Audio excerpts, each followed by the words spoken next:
Иногда любовь — это не пламя, не громкое признание, не сцена на мосту под дождем, а просто присутствие, тихое, невидимое, но неизменное, как лампа в темной комнате, которую ты не замечаешь, пока не погаснет. Когда все случилось, Роман не почувствовал ничего сразу. Ему сказали по телефону, коротко, официально, так, как врачи обычно говорят в экстренных ситуациях. Авария, состояние тяжелое, она в сознании, но дезориентирована. Он бросил все и поехал, не помня дороги, не ощущая дождя, не слыша собственных мыслей. Алина была в реанимации, с трубками, капельницами, бинтами на виске, с разбитой губой и рукой в гипсе. Она лежала неподвижно, как будто кто-то нажал на паузу, и вся ее жизнь, их жизнь, застыла на этой белой простыне. Он сидел у ее кровати почти 3 суток, не уходя, не спя, пока однажды она не открыла глаза и не спросила: «Вы кто?» В первые секунды он подумал, что она шутит. Или что бредит. Но в ее взгляде не было ни капли узнавания, ни тревоги, ни боли, только вежливое, растерянное непонимание, с которым обычно говорят с чужими людьми, случайно оказавшимися слишком близко. Роман почувствовал, как внутри него что-то медленно оседает, не падает, не рвется, а именно уходит, как вода из пробитого сосуда. Он не стал спорить. Не стал говорить: «Я твой, мы вместе уже 3 года, ты каждое утро говоришь мне, что любишь чай без сахара, ты всегда кладешь голову мне на плечо в кино, ты носишь мои рубашки дома, ты знаешь меня до костей».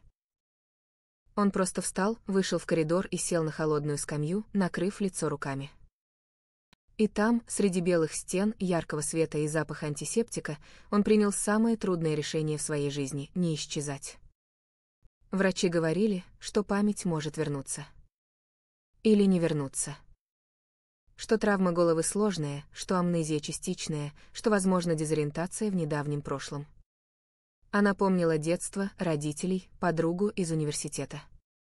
Но Романа не помнила. Совсем. Он мог бы уйти. Сказать себе, что это знак. Что нужно отпускать. Что нельзя держаться за то, чего больше нет. Но он не ушел. Он приходил каждый день. Сначала просто сидел. Потом приносил ей книги, которые она раньше любила, надеясь, что руки сами вспомнят, как перелистывать знакомые страницы. Потом ее любимые фрукты, фотографии с концерта, где они были вместе. Она смотрела на него внимательно, благодарно, иногда даже тепло, но по-прежнему как на нового знакомого, может быть, интересного, может быть, надежного, но не близкого. Однажды она сказала: «Простите, вы очень добры. Но мне кажется, я не знаю вас». Он кивнул. И все равно остался. Так прошел месяц. Потом еще 1. Он не рассказывал ей все сразу. Не навязывался.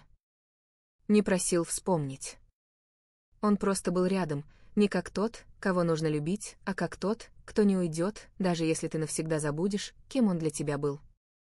Но однажды вечером, когда он снова принес ей чай с медом, как она всегда любила, Алина, не поднимая глаз, вдруг сказала: «Иногда, когда вы заходите, у меня становится так спокойно, как будто что-то внутри меня знает вас». Он не ответил. Просто сел рядом. И в тишине, как и всегда, просто был. Память — странная вещь. Она не возвращается внезапно, как свет в комнате, где просто включили лампу. Она возвращается кусками, отрывками, запахами, интонациями, дежавю. Сначала, как будто что-то знакомое промелькнуло в уголке зрения. Потом, как будто кто-то в толпе позвал тебя по имени, но ты не обернулся. А потом, как будто ты сам, не зная почему, вдруг просыпаешься с чувством, что сегодня произойдет нечто важное, хотя вокруг все, как обычно. Прошло почти 3 месяца с того дня, как Алина открыла глаза и не узнала его. И с тех пор Роман не пропустил ни одного утра. Он знал, во сколько у нее завтрак, знал, что она теперь любит клубничный йогурт, хотя раньше терпеть не могла сладкое. Он знал, что она каждый вечер просит плеер и слушает одни и те же 3 трека. Он знал, что у нее осталась привычка, невольно поправлять волосы за ухо, когда она волнуется, и что эта привычка осталась, хотя память исчезла. Они разговаривали. Порой смеялись. Он рассказывал ей истории, которые случались с ними, но говорил, что это случалось с его знакомой и ее парнем. Она слушала внимательно. Иногда даже тихо говорила, какая красивая история. Он кивал, сдерживая внутри себя все то, что хотелось сказать вслух: «Это ты. Это все ты». Он никогда не жаловался. Никогда не показывал, как больно бывает каждый вечер уходить и не знать, вспомнит ли она завтра хоть одну их беседу.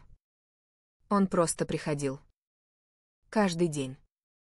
Каждый час, что мог. Не как тот, кто требует любви, а как тот, кто уже умеет любить, даже без ответа.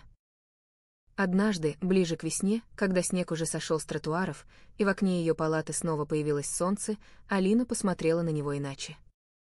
Не глубже. Не дольше. Просто иначе. В этом взгляде не было узнавания, но было ощущение. Что-то между инстинктом и доверием. Что-то, что нельзя объяснить словами, но можно прочитать в жестах.